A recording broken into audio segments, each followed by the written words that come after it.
This is what happens when you underestimate the wrong person. Laura walked quickly, clutching her purse, trying to ignore the uncomfortable looks from the officers surrounding her. The cold metal of the handcuffs bit into her wrists, and though she held her head high, she felt a cold sweat run down her spine. "Do you really think we're going to fall for that story?" Officer Ramrez asked, crossing his arms and looking at her with a sneer. "I'm telling you the truth," Laura replied, her voice firm but controlled. "This is a mistake." The other officer, a younger man named Mendoza, let out a loud laugh and nudged his partner. Yeah, sure. They all say the same thing, but funny enough, we always catch them red-handed. "I haven't done anything," she insisted, looking around as if hoping someone would help her. But the station was nearly empty at this hour, and the few people present seemed more interested in their own problems than in the plight of a handcuffed woman. "Well, if you didn't do anything, you have nothing to worry about, right?" Ramrez leaned over the desk, pulling out a form. "Let's make this easy. Full name?" Laura took a deep breath. "Laura Mendoza. Age? 32. Profession? I'm a lawyer." Mendoza let out a mocking whistle. "Ooh, careful. We've got a lawyer on our hands." "And what? You think that makes you untouchable?" "No, but it does make me more aware of my rights," she replied, looking him straight in the eye. Ramrez smirked. "Look, counselor, this isn't a courtroom. We're in charge here." Laura closed her eyes for a second. She had to stay calm. "I just want to make my phone call." "Oh, of course. Your famous phone call." Ramrez nodded exaggeratedly. "But first, why don't you tell us again how you ended up here?" "I already told you. I was at the supermarket when the alarm suddenly went off. They detained me without letting me explain. Someone put something in my bag without me noticing." Mendoza leaned back in his chair. "And I suppose that someone was a ghost, right?" "I'm not lying." Her jaw tensed. "Check the security cameras." "I'm so scared." Ramrez pretended to shiver. "Check the cameras. You know how many times we've heard that excuse?" Mendoza glanced at Laura's purse and picked it up nonchalantly. "And what do you think I found in here? Imported chocolates, expensive perfume, things a successful lawyer can surely afford." Laura pressed her lips together. "Exactly. I have no reason to steal, but you did. There's no proof of that." Ramrez smiled sideways. "That's the beauty of this system, counselor. Sometimes, proof is just a matter of who's interpreting it."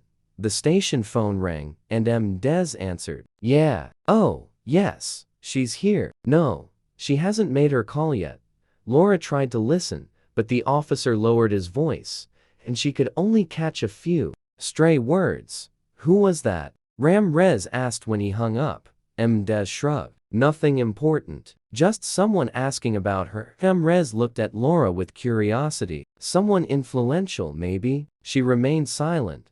"Well, what about your call? Who do you want to bother at this hour?" Laura swallowed hard. "My husband." Mendoza and Ramrez exchanged a look and laughed. "What's the matter? Is your little hubby coming to rescue you?" Mendoza joked. "Who is he? Some university professor with glasses and a boring face?" Laura managed a faint smile. "Something like that." Ramrez handed her the phone with a mocking grin. "Make your call, counselor. But I'm warning you, it won't change anything." Laura dialed precisely. 1 ring, 2 rings. "Love?" On the other end, a deep, calm voice answered. "Where are you?" "At the police station." "I'm on my way." Ramrez snorted. "That was fast. Looks like he really does love her." Laura placed the receiver back in its cradle without saying another word. Mendoza leaned back in his chair with a condescending smile. "Let's see how long it takes for the great hero to arrive." Laura didn't respond. Ramrez looked at the clock. "Since we're waiting, why don't you tell us a little more about him? What does he do?" "He's a lawyer." "Another lawyer?" Mendoza laughed. "I see. And what firm does he work for?" Laura held Ramrez's gaze before answering. In a calm voice, "He doesn't work for a firm." "What did you say?" "My husband is a judge." The effect was immediate. Ramrez dropped his pen, and Mendoza shot up straight in his chair, the smile vanishing from his face in an instant. "My husband is Judge Ramrez," she repeated. Ramrez cleared his throat, feigning indifference. That doesn't change anything. Laura narrowed her eyes. We'll see. Mendoza glanced nervously at his partner. The sound of a door opening broke the tension. Someone had just arrived. Where's my wife? Ramrez and Mendoza spun around at the same time, their expressions changing in an instant. Laura allowed herself a small smile. Her husband had arrived. The silence in the station became so heavy you could feel it in the air. Ramrez and Mendoza stood frozen, as if hoping it was all a joke, but there wasn't a trace of doubt in Laura's expression. Where's my wife? The firm, steady voice repeated from the entrance. Ramrez turned slowly. Standing in the doorway was a tall man in an impeccable suit, with a piercing gaze that observed them with a cold expression. His posture radiated authority, but not the kind that yells and demands. It was the authority of someone who knows that a single word can change everything. Mendoza was the first to react, trying to pull himself together. Good evening, sir. Judge Montenegro, he corrected, without taking his eyes off his wife. Laura said nothing, but a spark of satisfaction lit up her eyes. Ramrez cleared his throat, forcing a smile. Well, Your Honor, it seems there's been a small misunderstanding. Montenegro advanced calmly, without rushing. A misunderstanding? He asked in a quiet voice. Mendoza nodded quickly. Yes. You know how these things are. Sometimes the alarms go off by mistake, and by mistake. Montenegro interrupted, turning slowly toward him. My wife was wrongfully arrested, handcuffed, and humiliated in front of other officers. Ramrez tried to intervene. Look, Your Honor, we were just following protocol. Protocol? Montenegro looked at him harshly. Tell me, Officer Ramrez, where in the protocol does it say you should mock a detainee? Ramrez pressed his lips together. It wasn't like that. We were just trying to. Trying to what? Montenegro narrowed his eyes. Ridicule her? Demonstrate your power over someone who couldn't defend herself at that moment. Neither of the officers answered.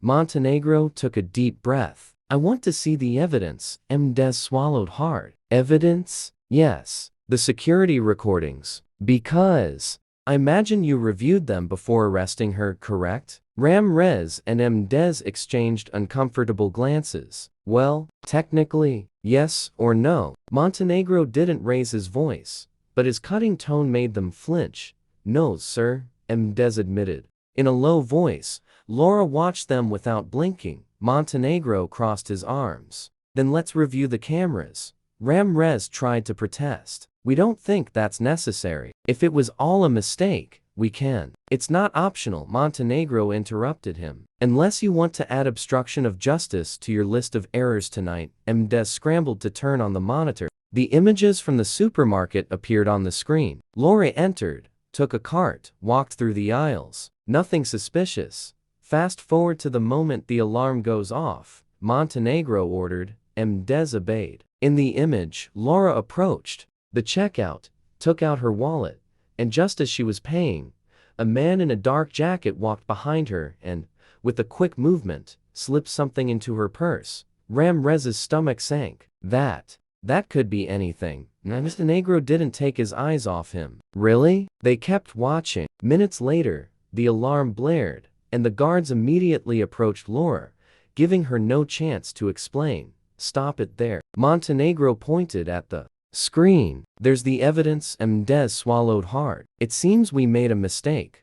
Montenegro didn't react immediately. He turned to his wife. Do you want to press charges? Laura looked at both of them. Their faces were no longer arrogant, but tense and worried. She felt tempted but sighed. No, I just want to go home. Montenegro nodded. Take off her handcuffs. Mendoza hurried to obey. Laura rubbed her wrists, taking a deep breath. Ramrez tried to compose himself. We're sorry for the misunderstanding, Mrs. Mendoza. Laura looked at him with a slight smile. No, you're not sorry. You're just sorry you got caught. Montenegro leaned over Ramrez's desk. This isn't over. Tomorrow, I will be filing a formal complaint against you both. The officer turned pale. Your Honor, please. It's not for me, Montenegro interrupted. It's for all the people who have been through here and haven't had someone to defend them. Ramrez had no reply. Laura took her husband's hand. Let's go. They walked out of the station without looking back. Montenegro looked at her softly. Are you okay? Yes, she replied, relaxing for the first time that night. Thank you for coming. I will always come for you, he said, gently squeezing her hand. Laura smiled. I hope they learned their lesson. Montenegro nodded. If they didn't learn it today, they'll learn it tomorrow. The car drove off down the silent street. While back at the station, two officers wondered at what point their mockery had turned into their worst mistake. Because sometimes, justice arrives in the most unexpected way. And what do you think? How would you have reacted in this situation? Let us know in the comments, and don't forget to subscribe to Behind the Mask for more stories like this. We'll see you in the next video.